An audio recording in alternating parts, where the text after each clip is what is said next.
About the end of the year agenda. So this is on My Notre Dame, and it's in the content library right now. So this is today. We're going to do 14.1 and 14.2 today. Or that's the plan anyways. We're basically going to have 3 more class periods of doing stuff. We're going to finish up chapter 14 and chapter 12. And then this 3-day week is where you guys are going to be gone periodically on your retreat.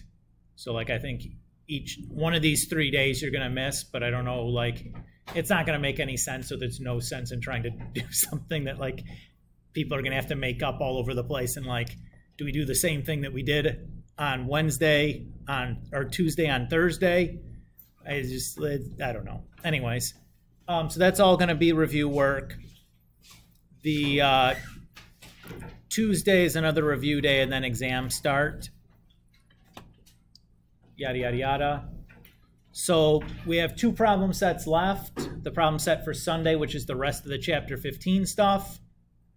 And then we have the last problem set will be the chapter 14 and chapter 12 stuff that I've written up there on the board. It's also here and on My Notre Dame and in the online grade book. It's in a bunch of places, but rather than giving you all the problems, I just kind of like picked some because it felt like, you know, like 80 or 90 problems in the last week of classes was like kind of a dirtbag move. So I tried to, you know, there's like 20 something in there, which seems pretty manageable for a week. Anyways, so that's that. Also in the content library here on OneNote, this is like end of the year information. So reminder again, you have 2 homework quiz grades that are being dropped, 2 homework assignment grades that are being dropped. The last day for incomplete or missings is the 25th. That's the last day I'll take anything. So reminder here, we have 2 assignments left. 2 are being dropped. If you've done every homework assignment so far, your grade will not be affected if you don't complete these last 2. Just as a heads up. So if you're trying to find time to you're getting busy or whatever, like, just so you know, please do them, but you don't really need to like worry about being on time or have everything like perfectly finished or put every, you know, you can kind of take that for what it is. At this point, the chapter 15 stuff has been graded and entered. So you should be able to let me know, or should be able to tell what you want to do, either take a doubled high test score or do a test or a chapter retake. Once you know, please notify me by email. So as soon as you know what you want to do, whether it's a double or a retake, just shoot me an email. If you're sitting here right now and you're like, I know what I want, just send an email right now. That's fine, as soon as you know. And I'll start entering that stuff as it comes in so you can see what your grade is looking like in real time. If you want to like play the what if game, like find some time after class or during community time or something, we can come play the what if game and be like, what if I did this and that? And we can play that game if you want. Those retakes, if you choose to do it, will be done during that 3-week class where junior retreat's going on. And they'll just be scheduled on an individual basis. Typically, we don't get a whole lot of, like 1 or 2 people per class end up taking that option. So we'll just worry about scheduling that with them. Your exam will cover chapters 7 through 12 and then 14 and 15. There's going to be 80 total points on the exam. There's 10 points worth of questions. So that's usually 2 to 3 questions from each chapter. You can skip 2 questions on the exam as long as they're not in the same chapter. The exam questions will be variations on previous test questions. That is the same problems with different numbers or conditions. And I'll, when it gets a little bit closer, give you an old version of chapter 12 and 14 so you can see what those would have looked like, since we're not going to test on those chapters. And then you can make a full sheet of notes for the exam. You can write on both sides, but you must turn in your notes by the end of school on the Monday the 31st. No, I think that's a Tuesday the 30th. Anyway, but on the 31st, no exceptions. That is the very last day of classes before exams start. That is the absolute last day you could turn in your note sheet and still be able to use it. Everybody cool? Teagues. It has to be written. Yes. Yeah. No. Like photocopying or printing. Like, oh, I'm gonna 1000% this and bring my magnifying glass. If you gotta handwrite it, plus it'll help you remember. You know, if you handwrite it. So there's like, yes, there's like, I don't want to get snookered by you and get like every test like collapsed down onto, you know, like compressed down onto a single sheet of paper. And I think like it'll help you remember, you know, so I think 2 benefits. Any questions on any of this stuff? Okay, that all sound reasonably fair to you guys? Okay, sounds good. Today, we're going to do chapter 15, or 14, I should say. I said 15, that's not what I meant. So let's do the darn thing, right?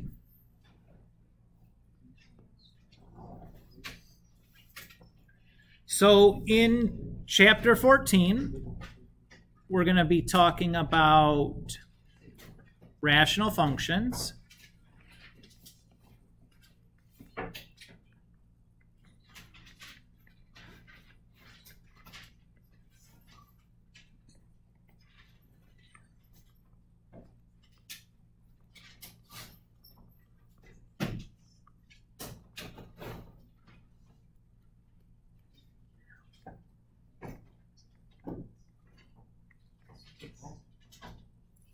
Okay, so rational function is typically something you can write in the form p of x over q of x, where p and q are polynomials and q is non-zero.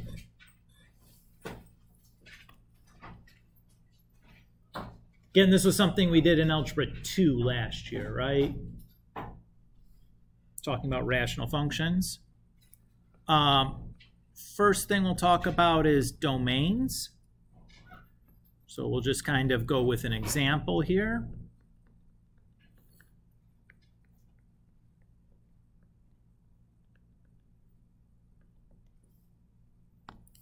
So if our function is basically a fraction, when can we get in trouble with a fraction? What kind of fractions are trouble?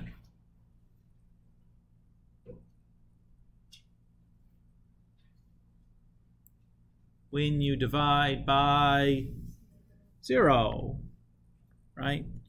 So in the case of a rational function, we're going to be, we know that the denominator cannot equal 0. So we can just kind of solve that. So we get x cannot equal 1/2. So our domain is going to be everything other than 1/2. So negative infinity to 1/2, union 1/2 to positive infinity. Notice that I'm using the parentheses implying that the 1/2 is not included. So everything except for 1/2 is basically what this is saying.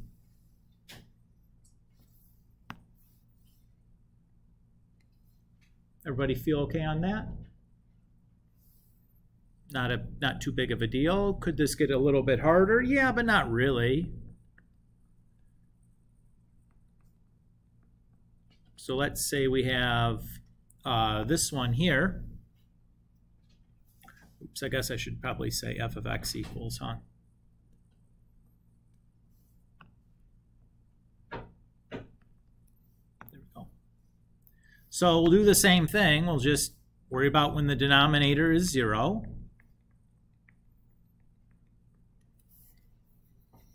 So how would I solve this? What would my first step want to be?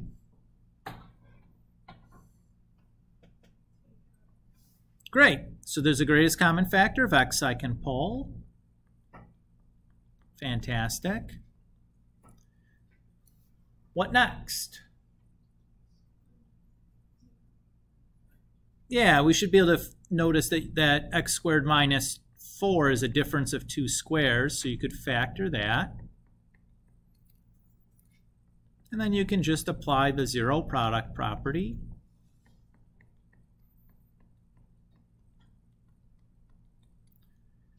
To set each of these things not equal to 0.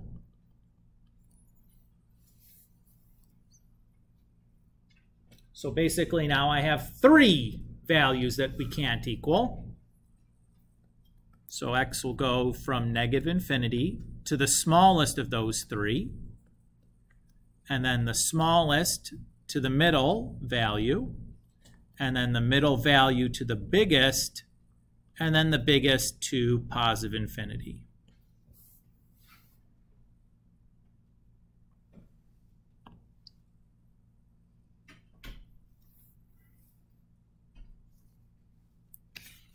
We cool with that? No big deal, right?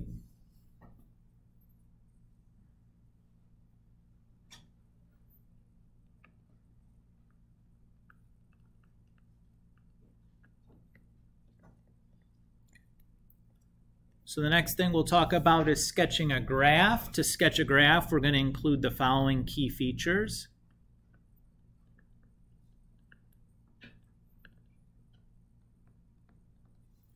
So we'll need vertical asymptotes. How do I find those?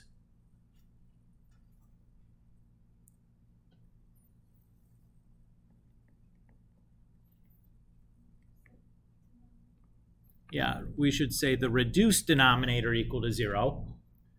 I remember. Excellent. I know, right? I know, that's really exciting. We'll need to know about the end behaviors.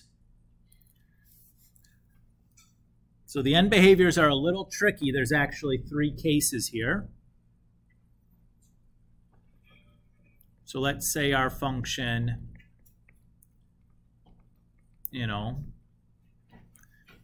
it's just some p of x over q of x.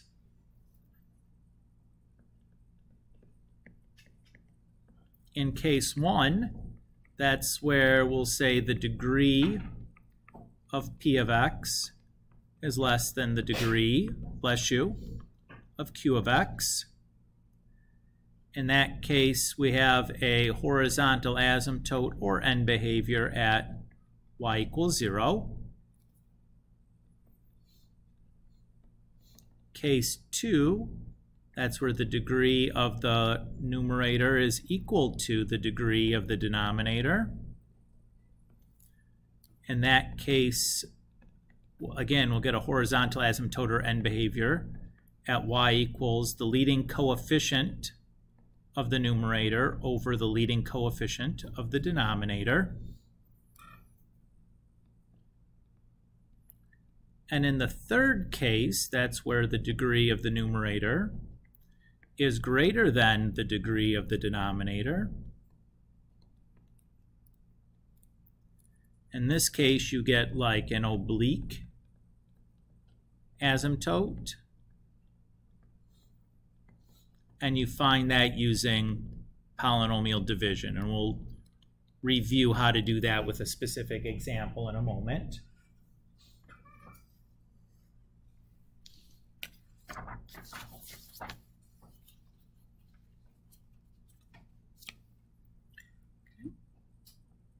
The next key feature are the zeros. You get those by setting the numerator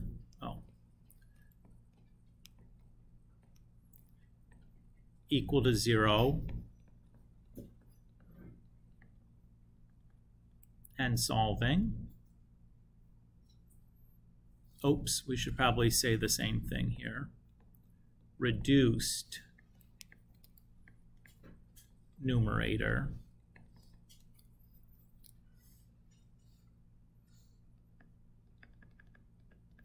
the y-intercept, that's where you just maybe we'll say plug in x equals 0. and then the removable discontinuities. And these come from possibly, not every time, come from reducing. So if you didn't do any reducing, you can't get a removable discontinuity. And even if you do reduce, you don't necessarily get one, but you might. Amy? Is the word after zero reduced numerator? Yes, reduced. Yeah.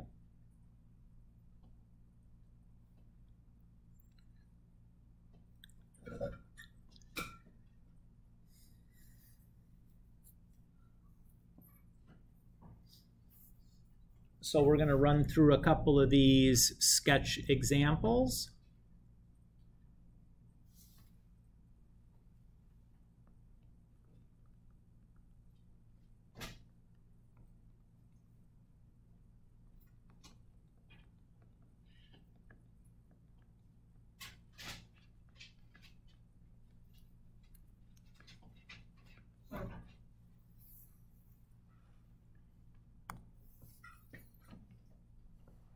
So my first example, I have f of x equals x minus 1 over x squared minus 4.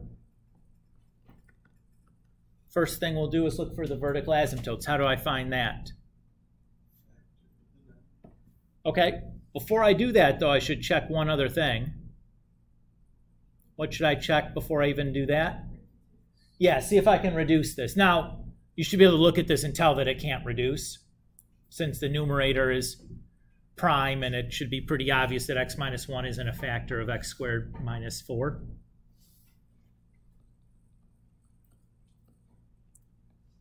So we'll set the denominator equal to 0 and factor it. And that gives me that my asymptotes are at 2 and negative 2.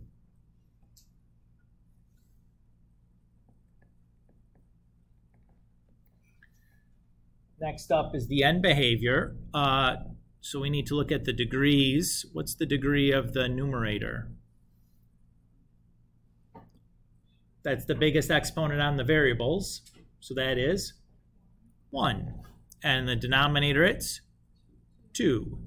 So this case is case 1, where my asymptote or end behavior is at 0. Everybody's cool there?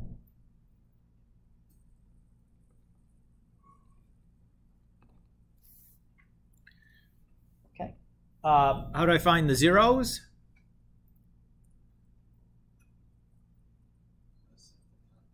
Yeah, since we've already checked to see if we could reduce this and it couldn't, we can just set the numerator equal to 0.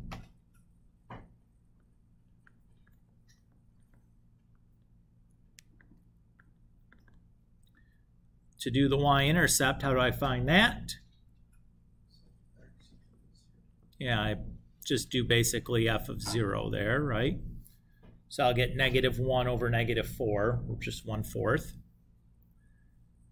And then, obviously, there is no reducing, so we'd have no removable discontinuity. Everybody feel cool about what we've done so far? Okay.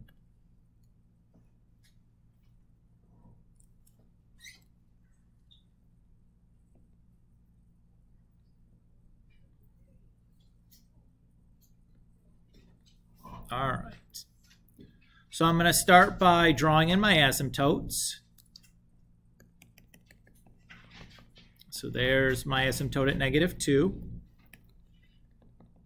There's my asymptote at positive 2. Here's my horizontal at y equals 0. Here's my 0 at 1.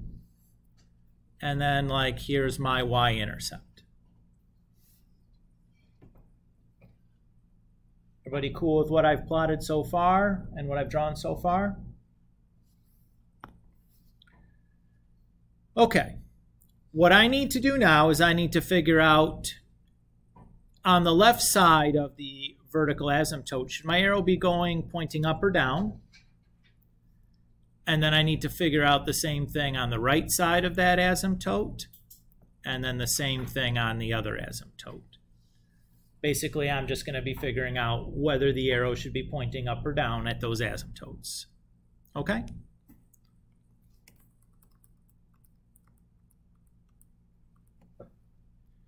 So to do that, I'm going to just evaluate my function, add a couple of values very near to that asymptote.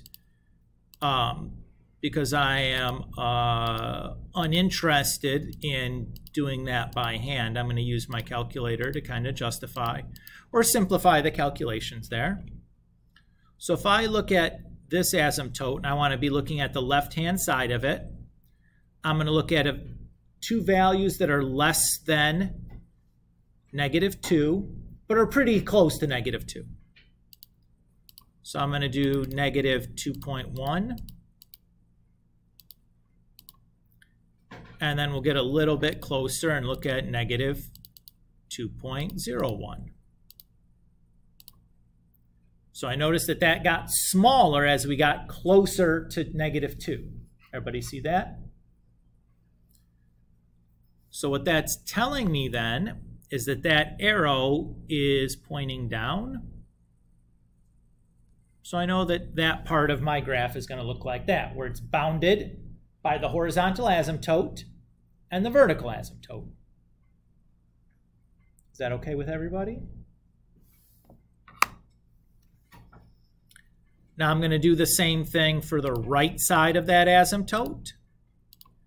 So I'll look at value very close to it from the other side, so -1.9 and then -1.99. So there we saw that it's getting bigger as we get closer to -2. So that's implying that the arrow is going to be pointing up.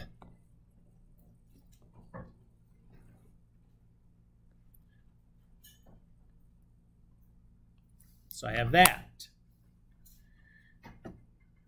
Now I still need to check to see if this is going to be doing this or this here, right? Either could be happening. So to do that, I'm going to do the same thing I did on this asymptote. I'm going to look at the left-hand side.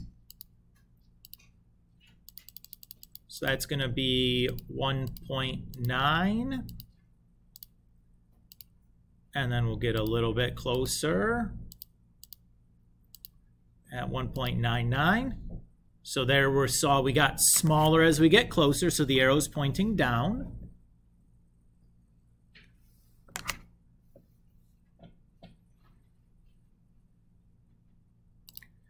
And then we'll look at the other side of it. So I'll look at 2.1 and then 2.01.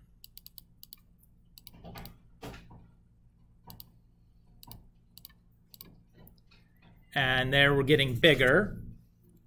So that means the arrow is pointing up. So it'll look like that.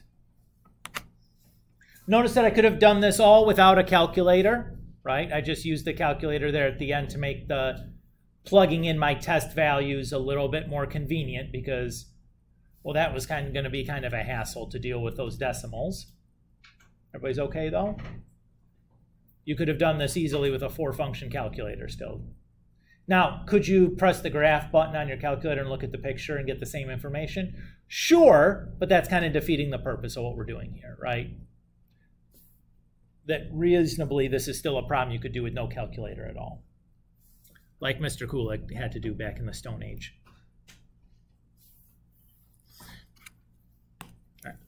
All right. Let's do another.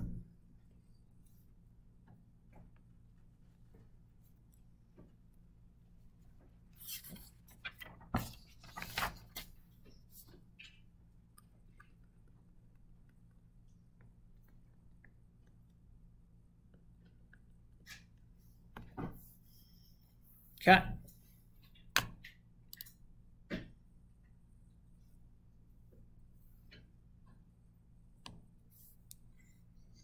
First observation, what do you notice? Can't reduce it, right? Clearly, both the numerator and denominator are prime since they're degree 1 polynomials that have no greatest common factor. Well, that's nice.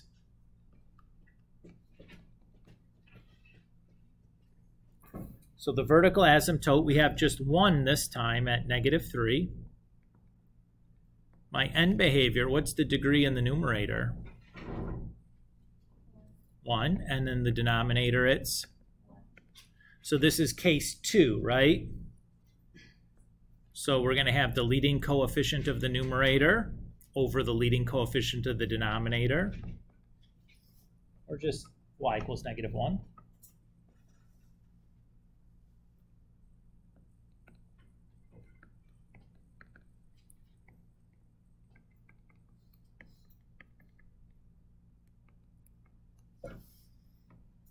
Solve the zeros, so we set the numerator equal to 0. Hopefully you can just tell by inspection that that's got to be 2. I mean, you could algebra that up or whatever if you wanted, but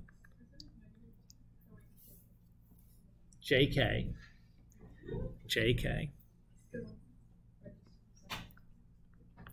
Okay, if I do f of 0, I get 2 minus 0 over 0 plus 3, so 2/3. And once again, there was no reducing that we could do, so there's no removable discontinuity possible here.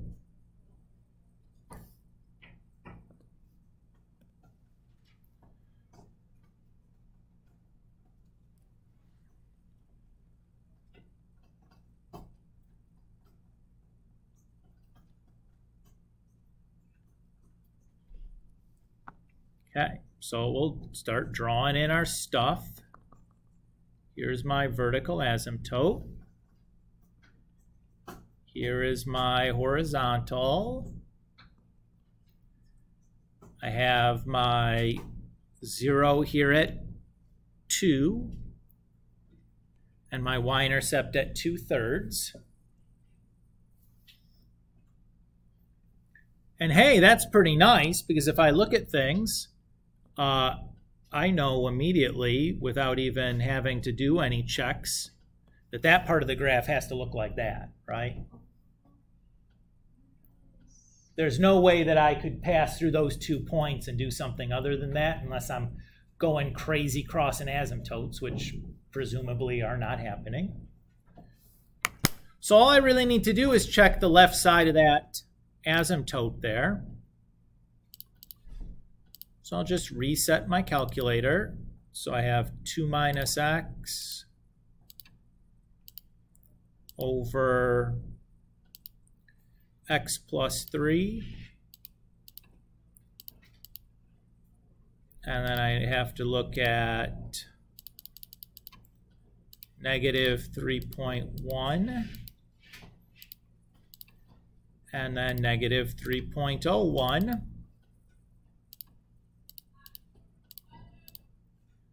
So that got smaller, so which way is the arrow pointing? Down. So again, we'll just be closed in by the asymptotes, and it probably looks like that.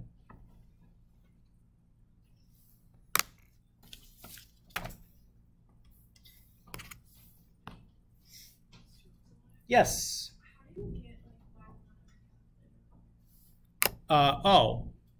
You press the vars button and then go over to y vars, and since we'd be in function mode, press function, and there's the list of the y's.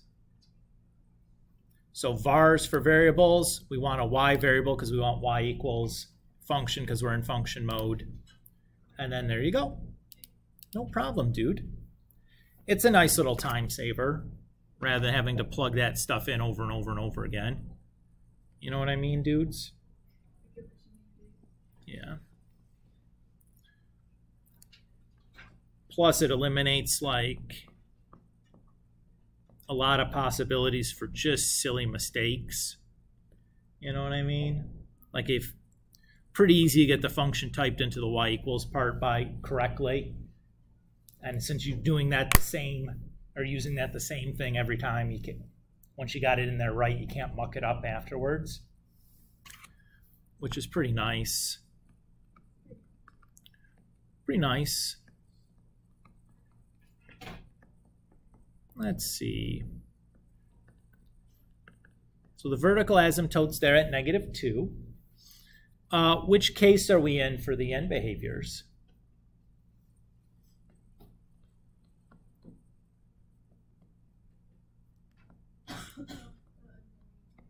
The annoying one, yeah. So to do the polynomial division, I'm going to choose to do long division. I recognize in this case you could do synthetic division, but that's pretty rare. Remember, you can't do synthetic division if the degree of the denominator is not 1. Or you can't do synthetic division without major modifications if the leading coefficient in the denominator is also not 1. So I usually just do long division no matter what.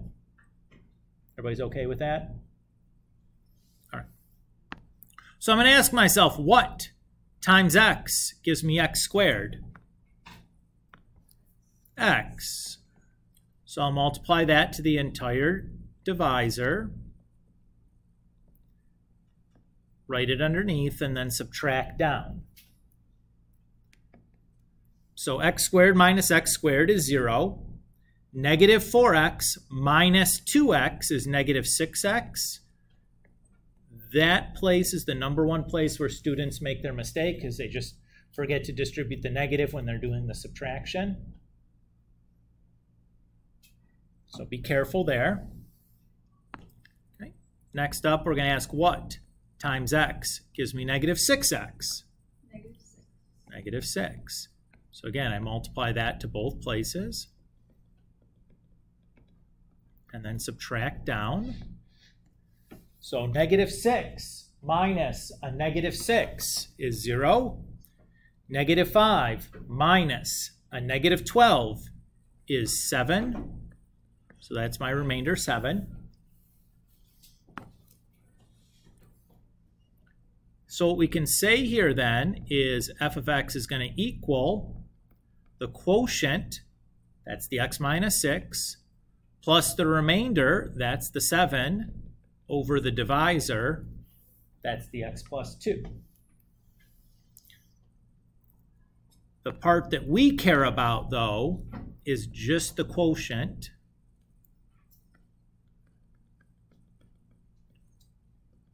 So that is our oblique asymptote, x minus 6. Or y equals x minus 6.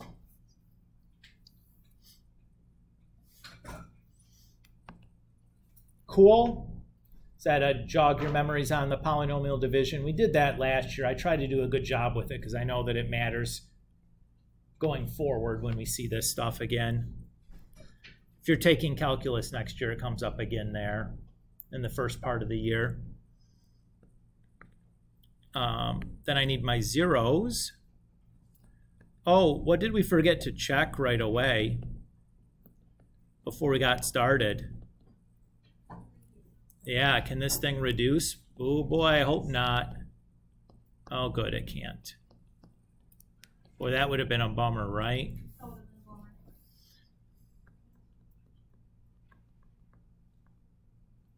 So multiplies to give us 5 and adds to give us negative 4. That's positive 5 and negative 1. Right, you remember that? Basic factoring, the single most important skill from first semester of Algebra 2 is being able to factor those quadratics quickly and effectively.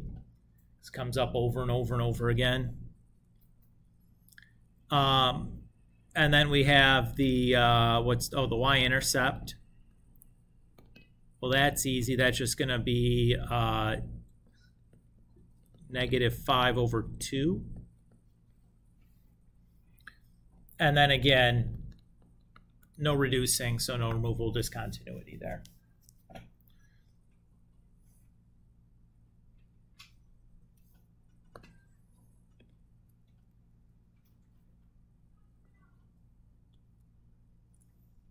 All right, let's see here. 2,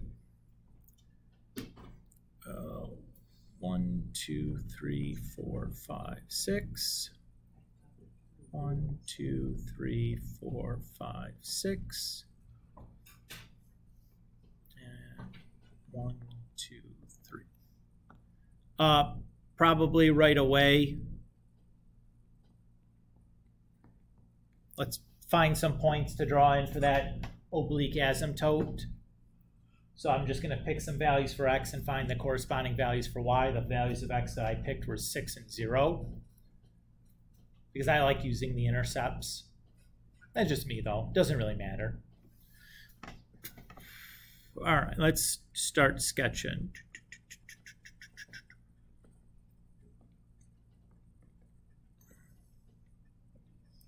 Okay, and then we have that. Ooh, we're going to have to extend that, huh? Okay. And then we have -1 and +5. And then -2.5.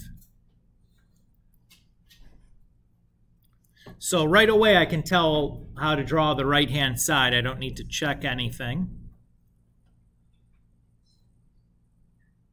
since the only way to go through those 3 points without crossing the asymptotes would be like this.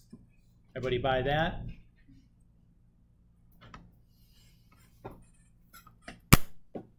Then we need to just check the left-hand side there.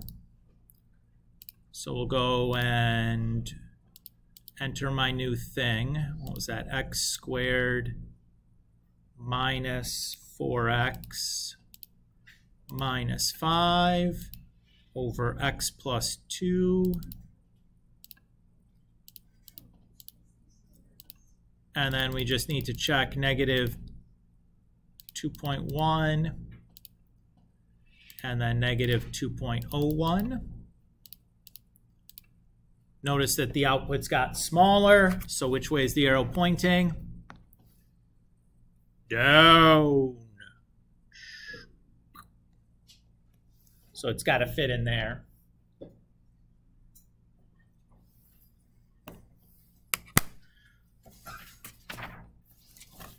What do you guys think? Does it feel familiar? We did graphing last year. Notice when I'm doing this, we're just doing sketches. We're not actually finding all the points and making XY tables. We're just kind of like doing enough to get the idea what's going on, right?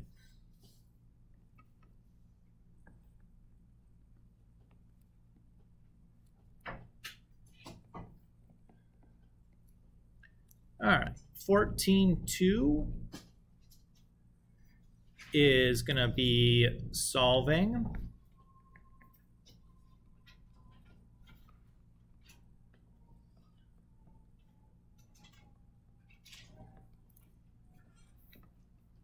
So we're just going to run through a couple of different examples. We'll talk about some alternate ways you could go about solving this stuff.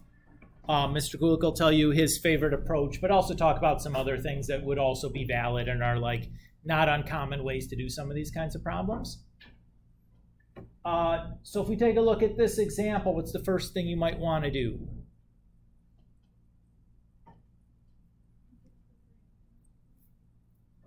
Get the 3 onto the other side? Seems like a weird choice. I would not do that. Yeah, let's clear the fraction out of there. So multiply both sides by x would be a good idea.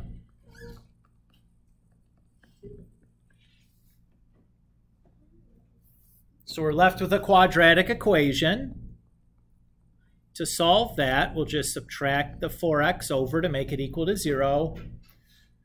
And we'll solve this. I noticed that this does factor. The two things that multiply to give me +3 and add to give me -4 are -3 and -1. So if I apply the zero product property, I get my solutions as 3 and 1. But I'm not done. What do I still need to do? check. What am I checking for? Extraneous solutions. What would indicate an extraneous solution? If the denominator would equal 0. Now in this case, the denominator is just x. So plugging in 3 or 1 doesn't make it 0. So both of these are valid. God bless you. Alternatively, what else could we do? Well, not unreasonable to like subtract the x onto the other side and say, hey, look, I have two ratios that are equal to each other. A single fraction equals another single fraction. In that case, I could cross multiply. And I'm basically at the same thing I was before. Everybody's okay with that? Also not unreasonable would be to, say, make a common denominator for both sides.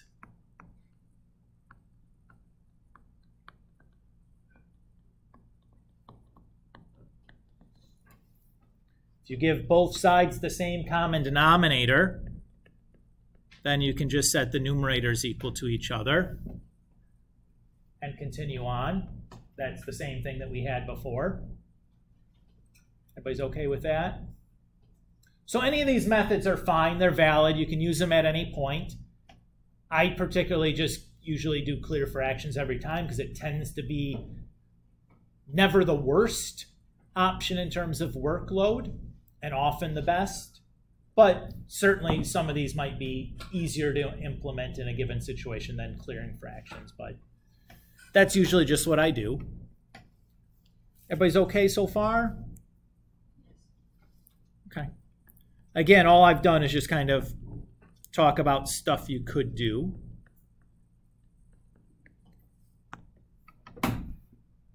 All right, another example. What if we have x minus the fraction 6 over x plus 1 equal to 0?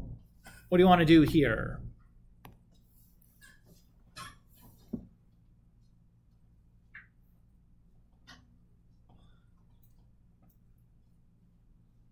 What do you want to try to do? Sure. That sounds good. That is a 0.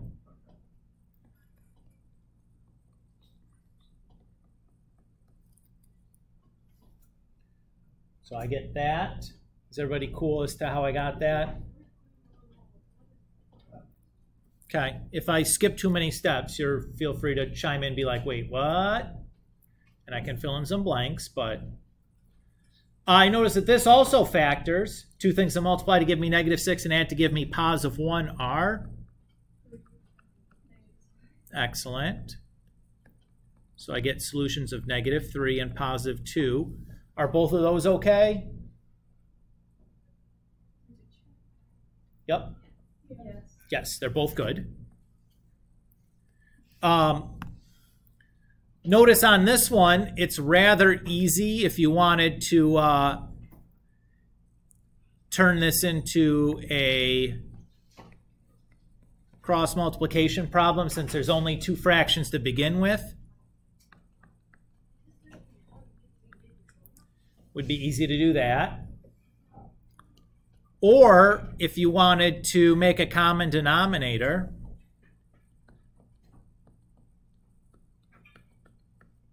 to both sides, pretty easy to do that. And either of those approaches are also quite easy, right?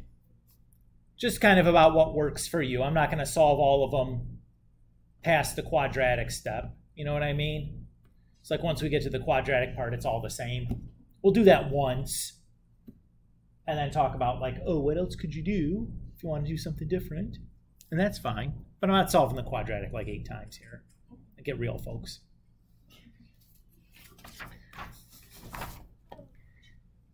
I got better things to do. You know? Same. Yeah, bro. Bro-erino. That's for those of you that aren't into that whole brevity thing.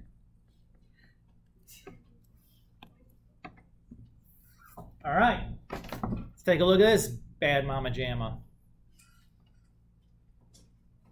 What you want to do first here? Yeah, I would probably factor that piece because I'm going to need that if I'm going to try to clear fractions. That makes life tremendously easier if I use the least common multiple of the denominators rather than just a common multiple of the denominators. So in this problem, what would I want to multiply both sides by if I were to clear fractions here?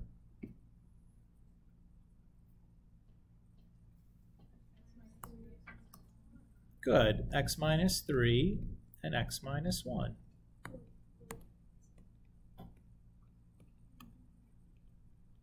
So if I do that, I have 2x times x minus 3 plus 1 times x minus 1 equals 2. So 2x squared minus 6x plus x minus 1 equals 2. Get it all onto one side and combine some like terms. And I got that leading coefficient that's not 1. Now I could try to do factor this still, and it turns out it does factor, but that leading coefficient not being 1, I would just assume use the quadratic formula here because it's probably no less of a time commitment. Unless you're particularly good at like that guess and check game, which you can still do it that way, but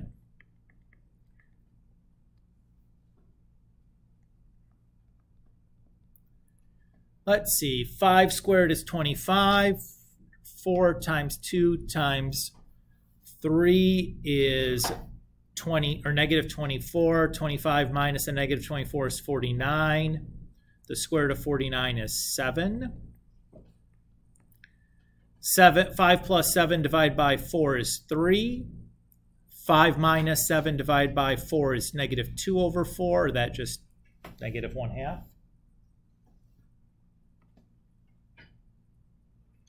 Do both of those, are both of those okay?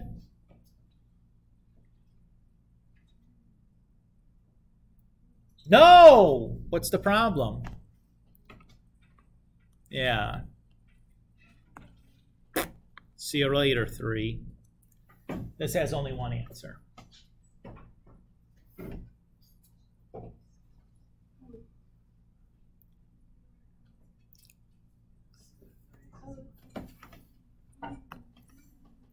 Now, if you didn't care for that, you could have certainly just as easily made a common denominator here, and that's a good option on this one.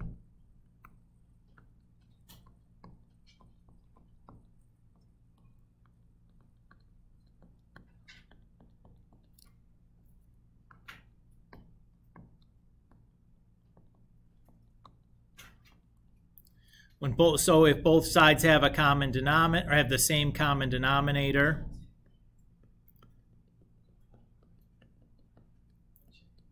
I can do that, and we're good to go.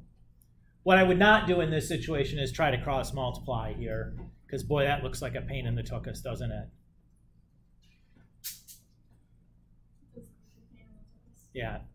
Although it's valid, it'll work, but yikes, you're going to have some hoops to jump through there.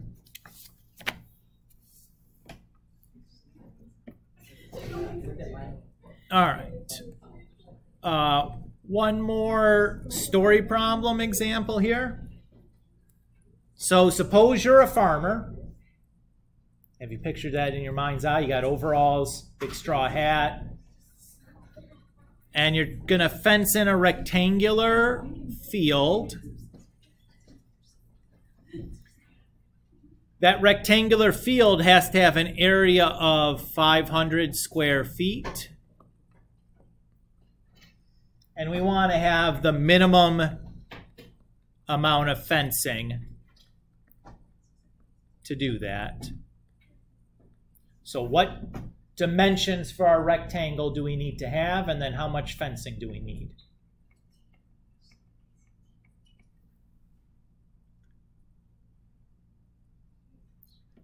So what two quantities of a rectangle are we going to be interested in here? Well, okay, sure, we'll need length and width, so we'll call those L and W. So area is length times width, right? And what's the other piece that we're going to need to know about? The perimeter, because that's the same as the amount of fencing, right? And what's the perimeter for a rectangle? 2L plus 2W, or L plus W plus L plus W. Either is okay. So this is essentially forming a system of two equations. So I know that the area is 500. So I can solve that equation now in terms of either L or W.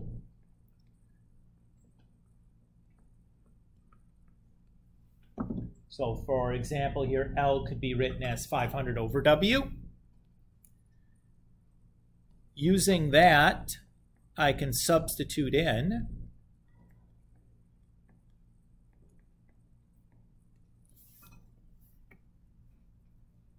everybody okay with that? This now forms a rational function. So I'm going to go to my calculator and find the minimum value for that rational function.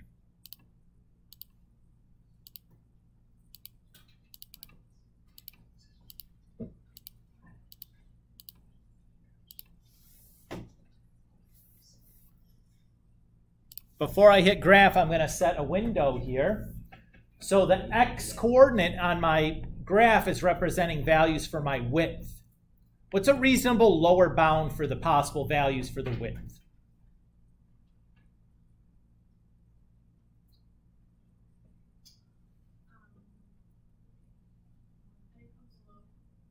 How about 0?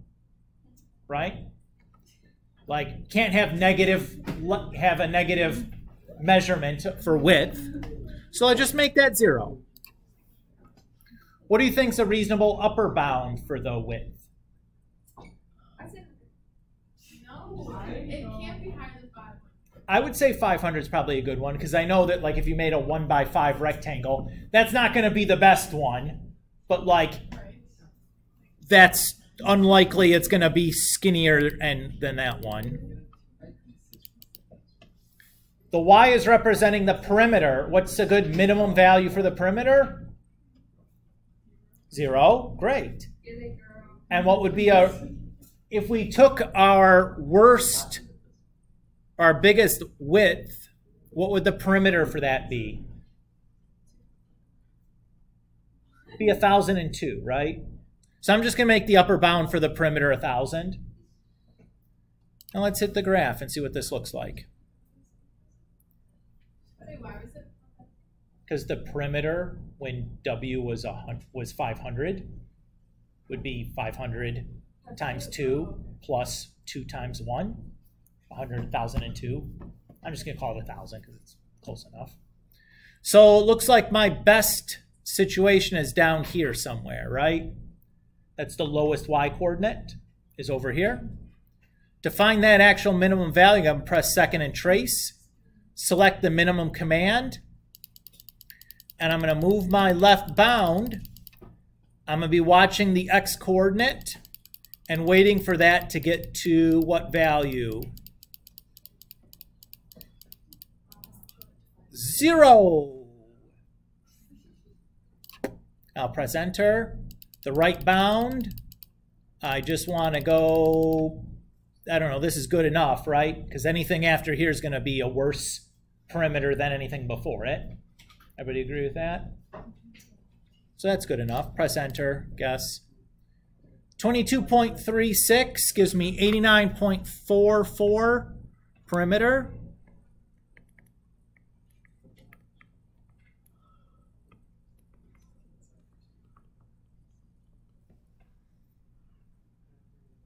What would the length have to be in this case then?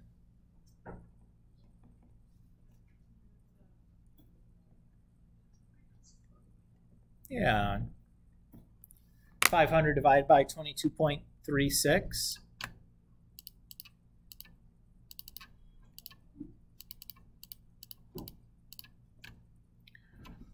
Gives me, what observation do you make? They're equal.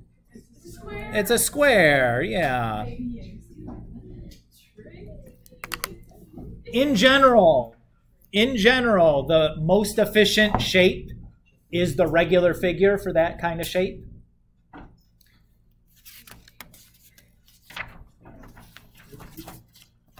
All right. Y'all happy with that? Okay. So 14.3, we're going to be solving inequalities.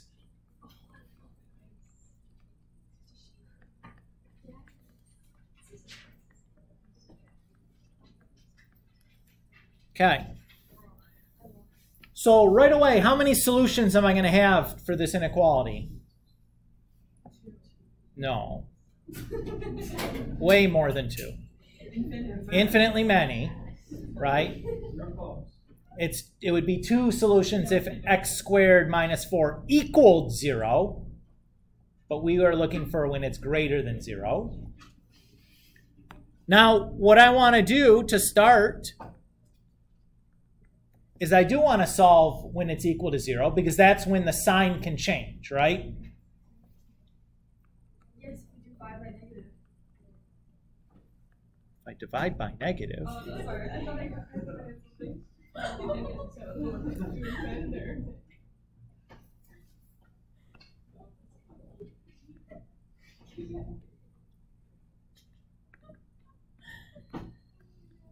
I'm done. So I'm going to draw a number line of the solutions. So this is the number line of all possible solutions for this. And at -2 and +2, I'm going to put an open circle. Why am I using an open circle here? Because it's not equal. Greater equal. Great, because it's a strict inequality. It's strictly greater than. Excellent. Now what am I going to do? I'm just going to pick a test value in each of these possible regions and see what I get when I plug that test value into my function. So -3 squared minus 4 gives me 5. What I really care is that it's positive.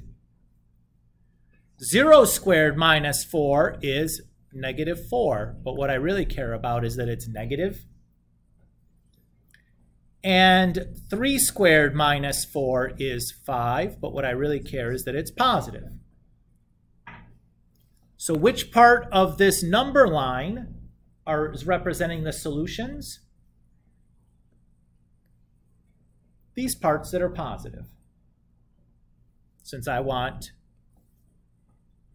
my x squared minus 4 to be greater than 0. So what are my solutions? Well, -infinity to -2, union 2 to positive infinity.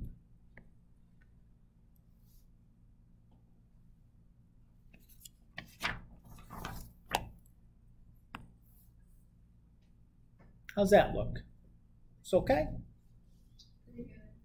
Okay, let's do a couple more examples to make sure we're comfortable.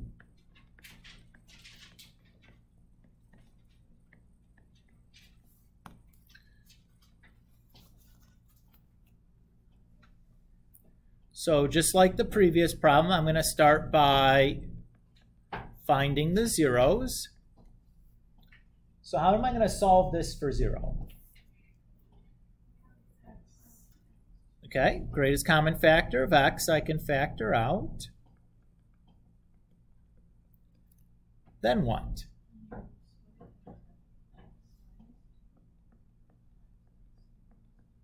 Very good. So x squared minus 4 plus 4 factors. The two numbers that multiply to give us +4 and add to give us -4 are -2 and -2.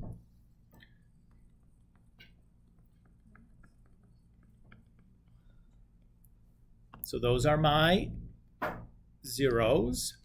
Notice that 2 of the zeros are the same.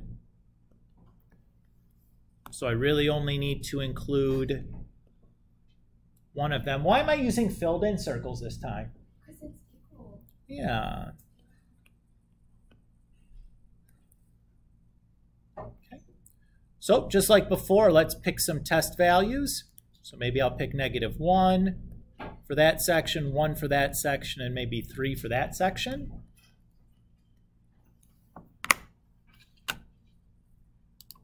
I'm going to get my calculator friend to help me out here. And I'm going to do the same trick that I've used throughout here. Rather than typing these all in over and over again, I'm going to just use my calculator to evaluate these.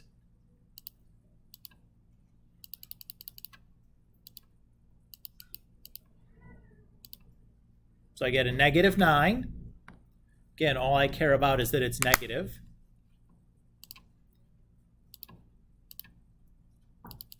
And then for 1, when I plug that in, I get +1. Again, all I care about is that it's positive. And then when I plug 3 in, I get +3. All I care about is when it's positive. So what do I care about then? This section?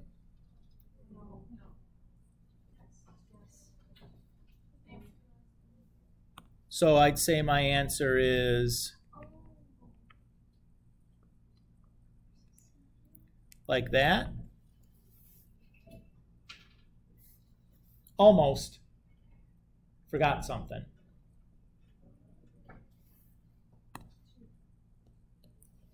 That singleton point is also satisfies the inequality.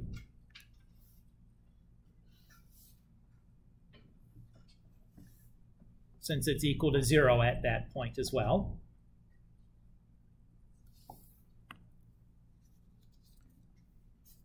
We okay there?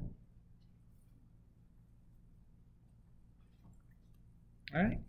What do I got? Like 2 more and we're going to be done. How's that sound? Yeah, not impressed. That's fine.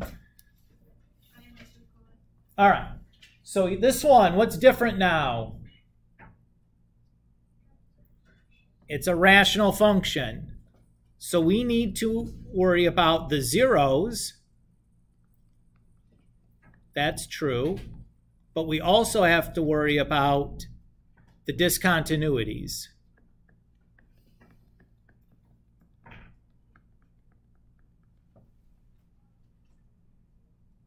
Everybody's okay with that?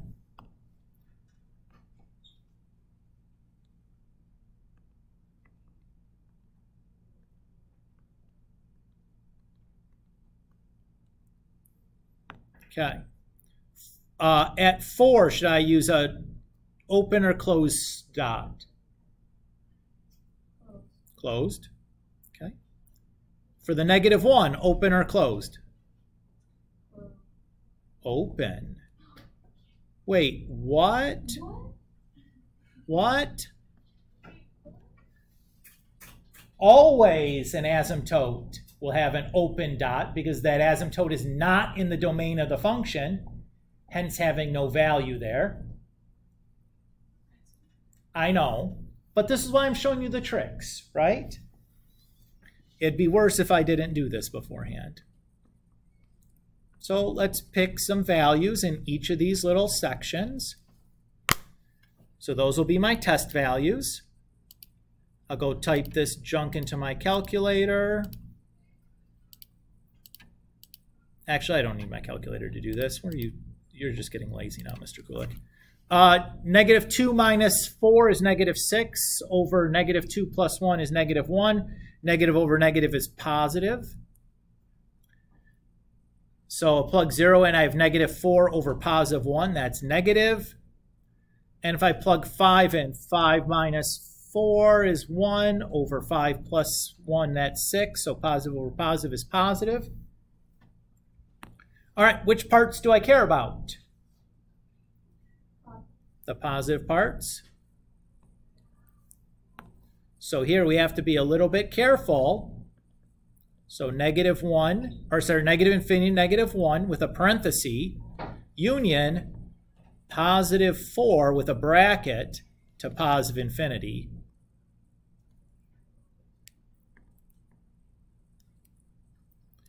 Ooh, Mr. Kulik. Those brackets and parentheses coming back to haunt us, aren't they? Ooh, spooky!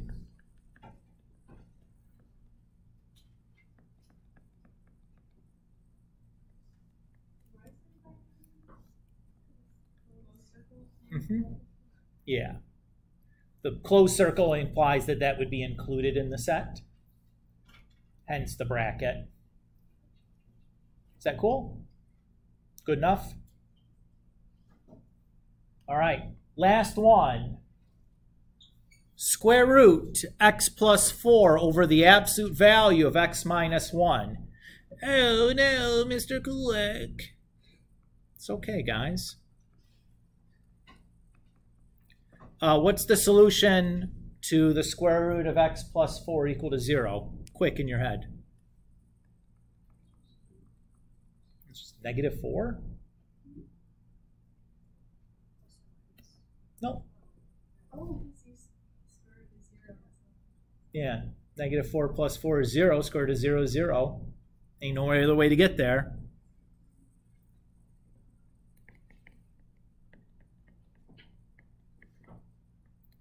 Okay, what about the absolute value of x minus 1 equal to 0? Quick in your head. Just 1. Now you might be saying, wait a tick, Mr. Kulik. I remember back in the day you had to do some like weird funky splitting thing with an absolute value. Yeah, you're supposed to, but like you just drop the absolute value signs and make one of the answers positive and one of them negative. But since the answer is 0, didn't have to do anything, right? Negative 0 is still 0. Everybody happy with that?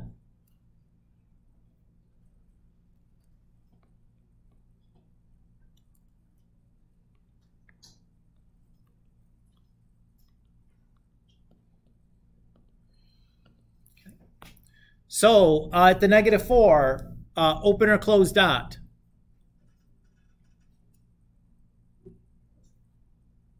Open, because it's a strict inequality. And then the 1, open or closed? Open.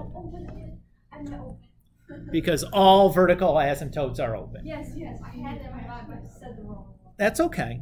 I'm not gonna mark you down for it. I appreciate the participation. So my test values I'm going to use are negative 5, 0, and 2. And it goes without saying that it doesn't matter the text value that you're picking as long as it's on that interval, right? Okay, let's plug the negative 5 in. What do you notice that happens in the numerator?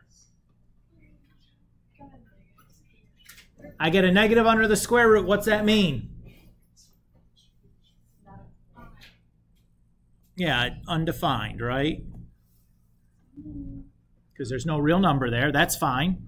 That doesn't count for anything, either positive or negative, correct? Okay. When I plug 0 in, what do I get? 2 over 1, right? That's positive. When I plug 2 in, what do I get? Root 6 over 1, that's positive. So what sections do I care about? The positive ones, but we have to be careful. Notice there's a break in between those two positive sections.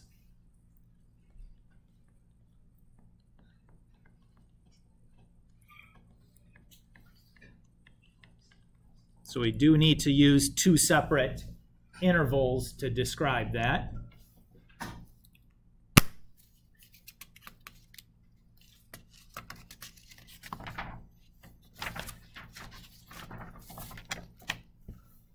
Any questions on these?